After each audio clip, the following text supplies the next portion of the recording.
दोस्तों आज हम बात करेंगे पेंशन कितनी बढ़ने वाली है, पेंशन कितनी इंक्रीज होगी, इंक्रीमेंट बेनिफिट कितना मिलेगा आपको, इनकम टैक्स का क्या सिस्टम रहेगा नई वेतन आयोग में। तो यहाँ पे पूरी डिटेल में आपको बताने वाले हैं, वीडियो लास्ट तक देखते रहें, आपको पूरा क्लियर कर देंगे। और मिनिमम सैलरी कितने रहने वाली है, एरियल कब तक मिलेगा, इम्प्लीमेंटेशन कब तक होगी एट्थ पे कमीशन की। दोस्तों कहीं ना कहीं आपको भी पता है कि 1 जनवरी 2026 के बाद आप 8वें वेतन आयोग जो पे कमीशन है उसका हिस्सेदार कहीं ना कहीं बन चुके हैं। ठीक है, उसका आपको एरियल कहीं ना कहीं मिलेगा, और कितना टाइमलाइन लेगा और कब मिलेगा और कितना मिलने वाला है ये हम डिस्कस करने वाले हैं। चलिए दोस्तों, एक पीडीएफ में ले चलता हूँ, उसकी पूरी जानकारी आपको दूंगा। ये पीडीएफ आप हमारे डिस्क्रिप्शन से डाउनलोड कर सकते हैं टेलीग्राम में जाके।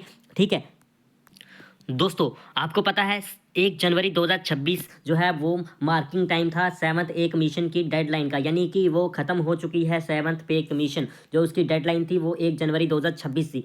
अब यहाँ पे बता दूँ, रिपोर्ट सबमिट डेडलाइन जो 8वां वेतन आयोग है उसकी डेडलाइन कब तक है, कब तक रिपोर्ट जो है वो कमेटी को सबमिट करनी है। तो 18 महीने लेगी, जो कि कंप्लीट होता है 2 मई 2027 ऑन द बेस ऑन 18 महीने डेडलाइन जो दी गई है 18 मंथ की। ठीक है, वो कमेटी ने खुद मांगी है कि 18 महीने हम लेंगे और आपको जो है रिपोर्ट सबमिट करके दे देंगे कि कितना फिगमेंट फैक्टर लगेगा, किस बेसिस पे जो है इकोनॉमी जो है हमारी इंडिया की सफ़र ना करे, उतनी सैलरी आपको एम्प्लॉयज़ को देनी है।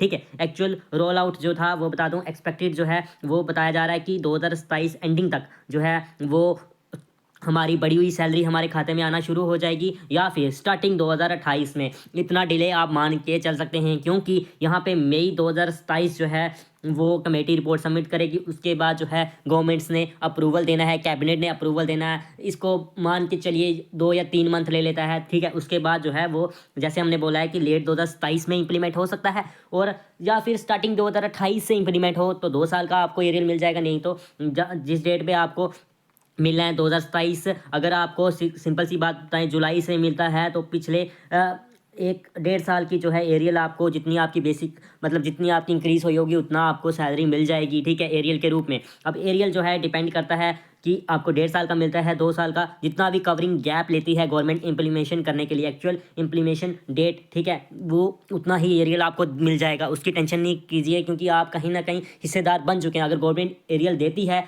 तो ये एक बड़ी जो है जो राहत मिल सकती है गवर्नमेंट एम्प्लॉयज़ को। ठीक है, और ऑल ओवर इंडिया की इकोनॉमिक भी बढ़ सकती है, क्योंकि जब पैसा रहेगा गवर्नमेंट एम्प्लॉयज़ के पास, ठीक है, तो वो जो है कुछ खर्चा करेंगे, कुछ चीज़ें लेंगे, प्रॉपर्टी बनाएंगे, गोल्ड लेंगे, तो कहीं ना कहीं वो इम्पैक्ट हमारे फाइनेंशियल में पड़ेगा। बट कहीं ना कहीं बोझ भी है हमारी गवर्नमेंट पे कि सैलरी एम्प्लॉयज़ बहुत हैं, सैलरी देनी पड़ेगी उनको एक्स्ट्रा। ठीक है, वो बोझ भी हमारी जो पड़ेगा। इसमें क्या करेंगे कि एक्सपेक्टेड जो है फाइनेंशियल इम्पैक्ट को देखते हुए 50 लाख एम्प्लॉयज़ हैं। ठीक है, और 69 लाख जो है वो पेंशनर्स हैं। ये खाली क्रॉक्स जो है ये हम एम्प्लॉयज़ की बात करें, यानी कि 1.5 करोड़ के आसपास हम स्टेट्स गवर्नमेंट्स की एम्प्लॉयज़ को लगाते तो 1.5 करोड़ आसपास जो है इसके हकदार बनते हैं पेंशनर्स और एम्प्लॉयज़ को लगा के। अब एस्टिमेट हाइक कितनी जो है एक्सपेक्ट कर रहे हैं, देखिए दोस्तों, तो सुजेशन दे रहे हैं यहाँ पे कि लगभग इंक्रीमेंट जो है वो 30% की लगनी चाहिए। ठीक है, 30% की इंक्रीमेंट लगनी चाहिए। फिगमेंट फैक्टर जो वो 1.83 से लेके 2.46 के अराउंड रहना चाहिए। ये एक अपडेट है। ठीक है, लमसम एग्जांपल ले हैं, if an employ monthly salary rise by 5,000, अगर एक एम्प्लॉय की 5,000 सैलरी बढ़ती है, अगर 15 महीने का डिले होता है तो आपको क्या करना है, 5,000 को मल्टीप्लाई कर लेना है 15 से, जो कि आपकी जो भी आपका एरियर होगा वो टोटल बनता है 75,000, वो भी गवर्नमेंट आपके खाते में डाल देगी। ठीक है,